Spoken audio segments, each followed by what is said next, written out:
Become unstoppable. हम सभी चाहते हैं हमारे बच्चे कुछ ऐसे हों कि एक बार जो ठान लें फिर वो किसी की भी ना सुने। इस वीडियो में जो मैं फ्रेमवर्क आपको दे रहा हूँ, अगर आपने और आपके बच्चे ने सही से कर लिया तो फिर कुछ ऐसी स्थिति आएगी कि आपका बच्चा बोलेगा, एक बार जो वादा मैंने खुद से कर दिया फिर तो मैं खुद की भी नहीं सुनता। और शुरू करते हैं। उससे पहले लेट मी आस्क यू, क्या आपने संडे को होने वाले हैप्पीनेस सेशन में इनरोल कर लिया? एज ए पेरेंट अगर आप हैप्पी नहीं हैं तो फिर आप एक हैप्पी बच्चे को रेज नहीं कर सकते। Must register for the Sunday session जो आने वाला है 2 बजे on the Sunday, right? Happiness session that's for you, for the parents, right? चलो स्टार्ट करते हैं सेशन। तो देखो, हम अपने बच्चे से क्या चाहते हैं? हम अपने बच्चे से चाहते हैं वो अनस्टॉपेबल हो जाए। और अनस्टॉपेबल का मतलब क्या? अनस्टॉपेबल का मतलब ये हुआ कि अगर कोई इसको कहे कि ये रेड है, कोई इसको कहे रेड है, तो मैं मानूंगा नहीं। किसी के कहने से मान जाऊंगा, दुनिया में किसी के कहने से नहीं मानूंगा। क्यों? क्योंकि मुझे ये ब्लैक दिख गया है। जब मुझे सच्चाई दिख जाती है उसके बाद दुनिया में कोई मुझे रोक नहीं सकता। मैं कहता हूँ मेरा बच्चा अगर इधर उधर की बातों में बहक जाता है, इसका मतलब उसको सच्चाई नहीं दिखी। इसकी कमी कहाँ से आ रही है? इसकी कमी आ रही है कि हमने अपने घर में डिसीजन दिए, डिस्कशन नहीं किए। हमने बचपन से अपने बच्चों के साथ डिस्कशन किया ही नहीं, केवल उनको डिसीजन सुनाया, ये कर ये कर। स्थिति ये थी कि हमने अपने बच्चों को पाला ये सोच के, क्या? संगत से गुड़ उपजे, संगत से गुड़ जाए। अच्छी संगत में रहेगा तो अच्छा हो जाएगा, बुरी संगत में रहेगा तो बुरा हो जाएगा।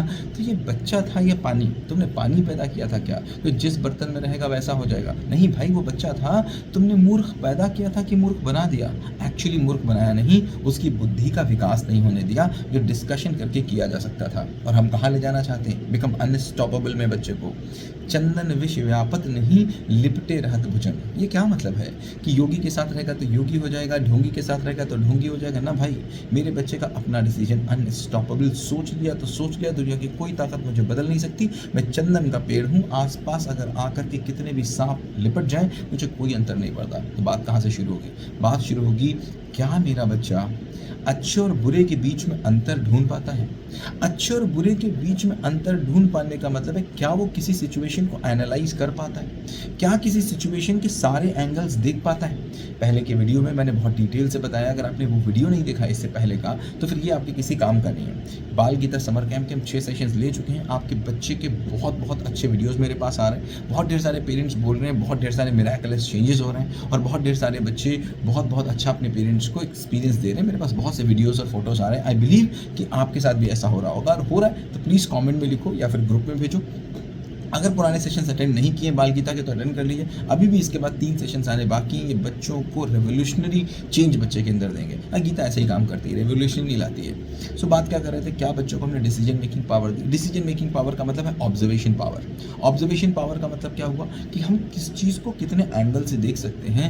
एंड एंगल से देखने का केवल एक तरीका है, हम किसी चीज़ को कितने क्वेश्चंस के साथ देखते हैं। किसी चीज़ को देखते समय मेरे मन में कितने प्रश्न आ रहे हैं, ये दिखाएगा मुझे कि मैं उस चीज़ को कितने एंगल से देख रहा हूँ। और बचपन से जो हमने गलत काम किया अपने बच्चों के साथ, उनके प्रश्नों को मारा है। हमने बोला प्रश्न पूछने वाले बच्चे नालायक होते हैं। तुमने मुझसे प्रश्न पूछ लिया, ओह माय गॉड, तुम तो बड़े इनडिसिप्लिन हो। इस चीज़ ने बच्चों को बहुत गलत बना दिया। पिछले फ्रेमवर्क में हमने बताया कैसे कृष्ण का स्थित प्रज्ञ बना जाता है। मैंने बताया कैसे कृष्ण का निश्चयात्मक बुद्धि बना जा सकता है। मैंने बताया कैसे कृष्ण का समबुद्धि बना जा सकता है। उस पूरे वीडियो को जरूर देख लीजिएगा इस फ्रेमवर्क को करने से पहले। अब करना क्या है, सबसे पहले हमने आपके बच्चे से क्वेश्चन बनवाए थे फैन पे, 20 क्वेश्चंस फैन पे। अभी क्या करना है, आपको अपने बच्चे से बोलना है, आप बच्चे हैं तो आपको ये करना है और पेरेंट को भी करना है। आपको अपने आसपास जो भी चीज़ दिख जाए ना, उन 10 चीज़ों को नोट कर लेना है। पेन दिख जाए, घड़ी दिख जाए, टीवी दिख जाए, आप अलग 10 चीज़ों को नोट करिएगा, बच्चा अलग 10 चीज़ों को नोट करेगा। और सभी चीज़ों पे 50-50 क्वेश्चंस बनाइएगा। 500 क्वेश्चन से थोड़ा समय लगेगा, बट अगर मैं समय नहीं दूंगा तो दुनिया में कोई काम नहीं होगा। हर चीज़ के लिए समय दिया था, है ना? रोटी बनाना सीखने के लिए भी समय दिया था, साइकिल सीखने के लिए भी समय दिया था, और तो डिसीजन मेकिंग देखने के लिए भी समय देना पड़ेगा, सही और गलत के चुनाव के लिए भी समय देना पड़ेगा। तो क्या चुनाव? किसी भी चीज़ का 50 क्वेश्चन बनाएंगे, एनीथिंग, अनजाने जाने अच्छे बुरे जो क्वेश्चंस आपके मन में आ जाए, 50 questions on one thing, one object बनाएंगे। क्वेश्चन स्टेटमेंट नहीं। जैसे रुमाल मुझे मिला कि रुमाल सफ़ेद है, नहीं, रुमाल का कलर क्या है, रुमाल कहाँ से आया, रुमाल ये किसका होगा, रुमाल कौन लेके आया होगा, रुमाल में कितने कपड़े लगे होंगे, रुमाल में कितने धागे लगे होंगे, ये रुमाल सफ़ेद ही क्यों है, ये रुमाल का कितना वजन होगा, ये रुमाल किसने बनाया होगा, पहली बार रुमाल किसने बनाया होगा, रुमाल का क्या क्या काम होता होगा, मैं रुमाल का क्या क्या काम करता हूँ, क्या इसके अलावा भी कोई काम हो सकता है, कितने लोगों के पास रुमाल होगा, क्या सब लोग रुमाल रखते हैं, सब लोग रुमाल क्यों नहीं रखते हैं, क्या रुमाल रखने से कोई फीचर आता है, अगर रुमाल नहीं रखेंगे तो क्या काम आएगा, रुमाल हमारी नाक पोछे में क्यों मदद करता है, क्या नाक पोछा हुआ रुमाल हम जेब में रखते हैं तो मुझे घिन क्यों नहीं लगती है, ये रुमाल में मैं और क्या काम कर सकता हूँ, क्या रुमाल कुछ क्रिएटिव काम भी कर सकता है, क्या इसको मैं किचन में भी यूज़ कर सकता हूँ, क्या इस रुमाल के जो अगर मैं कपड़े निकालूँ तो इसमें कितना कपड़ा लगा होगा, इसमें धागे अगर मैं निकालूँ तो कितने किलोमीटर तक चला जाएगा, इस रुमाल को क्या मैं कुछ डिजिटल बना सकता हूँ, क्या इस रुमाल में मैं कोई AI का फीचर कर सकता हूँ, क्या ये रुमाल मेरे और हेल्पफुल किसी आ सकता है, क्या इस रुमाल से मेरी ज़िंदगी की कोई प्रॉब्लम हल हो सकती है। कितने क्वेश्चन बना सकता हूँ उस पर, यार बनाते चले जाओ, मैं 100 200 500 बना डालूंगा। ऐसा ही एक क्वेश्चन कभी न्यूटन के मन में आ गया होगा, ऐसा ही कभी क्वेश्चन एक किसी उस बच्चे के मन में आ गया होगा जिसने उबलता वो पानी देखा होगा, ऐसा ही कोई क्वेश्चन कभी लोगों के मन में आता है तो फैन में इनोवेशन कर देते हैं, AC में दिख जाता है तो AC में इनोवेशन कर देते हैं, मोबाइल में दिख जाता है तो मोबाइल में इनोवेशन कर देते हैं। हमारे यहाँ जो हमारे देश में इनोवेशन की कमी हो रही है वो इसी कारण हो रही है क्योंकि हमारे देश में हमने क्वेश्चन पूछने की क्षमता छीन ली। हमने बताया कि मैं तो बहुत बड़ा हूँ, मैं तुम्हारे लिए सारे डिसीजन लूँगा। स्कूल में डिसीजन कौन लेता है? बच्चे के टीचर। बताओ ना, कौन लेता है डिसीजन? बच्चे के टीचर लेते हैं। तो डिसीजन लेना किसको आएगा? बच्चों के टीचर ही को आएगा ना। प्लानिंग कौन करता है? टीचर के बच्चे। तो किसको आएगा? टीचर को आएगा ना। आना किसको चाहिए था? तुमने डिसीजन सुनाया बच्चों को, डिस्कशन करना है, तो दिस काइंड ऑफ क्वेश्चंस बनाएंगे 500 क्वेश्चन, पेरेंट्स भी और बच्चे भी। इसके बाद क्वेश्चंस क्यों बनवाया? ऑब्जर्वेशन पावर आ जाए इसलिए। अब क्या करना है? अब आपको अपने कोई 5 थॉट्स लेने हैं, अपनी कोई 5 हैबिट्स लेनी है और उस हैबिट्स पे क्वेश्चन बनाने, कम से कम 100 क्वेश्चन 5 हैबिट्स पे। जैसे मान लीजिए मैंने लिया अपनी कोई हैबिट्स ले ली जो मुझे लगती है, जैसे मान लीजिए कभी मैं रूड बोल देता हूँ, कभी मैं गुस्सा कर देता हूँ, या फिर मैं कभी प्रोक्रेस्टिनेशन कर देता हूँ, मैं कभी लेजीनेस कर देता हूँ, या फिर मुझे लगता है कि यार ये चीज़ ठीक है, ये चीज़ काम करने का तरीका ठीक है, या मुझे लगता है ये वाली चीज़ ठीक नहीं है, ये वाला काम मुझे नहीं करना चाहिए, ये वाला काम करना गलत होता है, राइट। कोई भी चीज़ उठा लीजिए, मान लीजिए मैंने गुस्सा उठा लिया, मैं गुस्सा करता हूँ। अब मैं गुस्से पे क्वेश्चन बनाऊंगा, क्या ये गुस्सा करना ठीक है कि नहीं? गुस्सा मैं क्यों करता हूँ? गुस्सा मैं कब करता हूँ? ये गुस्सा आंसर नहीं करना, आंसर किसी का नहीं सोचना है, ध्यान रखना। पहले वाले क्वेश्चंस का भी आंसर नहीं, केवल क्वेश्चंस लिखने, आंसर पे कोई बात नहीं करनी है। आंसर अगर मन में आ जाए तो उसी आंसर पे एक और क्वेश्चन बना देना है, फिर अगर मन में आंसर आ जाए तो उसी आंसर पे एक और क्वेश्चन बना देना है। क्वेश्चन पे क्वेश्चन बनाते चले जाएंगे। आंसर से मुझे कोई मतलब नहीं, आए ना आए मुझे कोई फर्क नहीं पड़ता उस बात से। आंसर मुझे समझ में आए, मैं बोलूँ इसमें ये किस फैब्रिक से बना है मुझे नहीं पता, बट मैं क्वेश्चन लिखूंगा इसका, राइट। आंसर नहीं पता कोई बात नहीं, अगर पता चल गया ये कॉटन से बना तो कॉटन से क्यों बना है, कि कॉटन के अलावा किसी और से नहीं बन सकता, गॉट इट। तो देखो गुस्सा मैंने कब करता हूँ, कैसे करता हूँ। लास्ट टाइम मैंने गुस्सा कब किया था? अच्छा, लास्ट टाइम जब मैं गुस्सा किया था तो क्या उस गुस्से से कोई फ़ायदा हुआ था? क्या उस गुस्से के बाद मेरी रिलेशन अच्छी हुई थी कि बुरी हुई थी? क्या गुस्से के अलावा कुछ और हम कर सकते थे?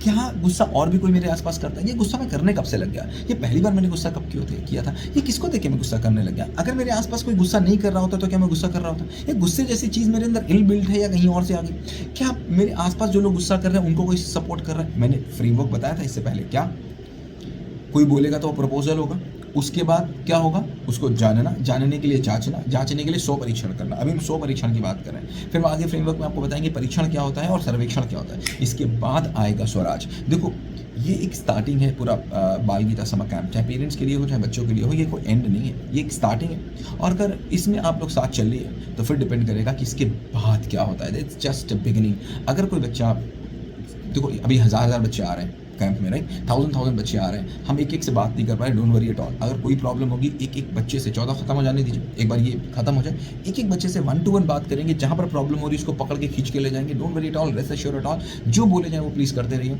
इसमें कोई भी कन्फ्यूजन हो अगर तो आप इस कमेंट बॉक्स में डाल दीजिएगा, आई क्लियरफाई योर कन्फ्यूजन। बट इस फ्रेमवर्क को प्लीज़ जरूर करिएगा, this is life changing framework, चाहे वो आपके लिए हो चाहे बच्चे के लिए हो। तो क्या बोला 10 चीज़ें पकड़ेंगे, ऑब्जेक्ट्स, उसमें 50 क्वेश्चन बनाएंगे, फिर अपनी कम से कम 3 से 4-5 हैबिट्स मान लेंगे जो तुम नहीं करते हो या जो तुम करते हो। उसके बाद 100 क्वेश्चन करके उसको वैलिडेट करेंगे।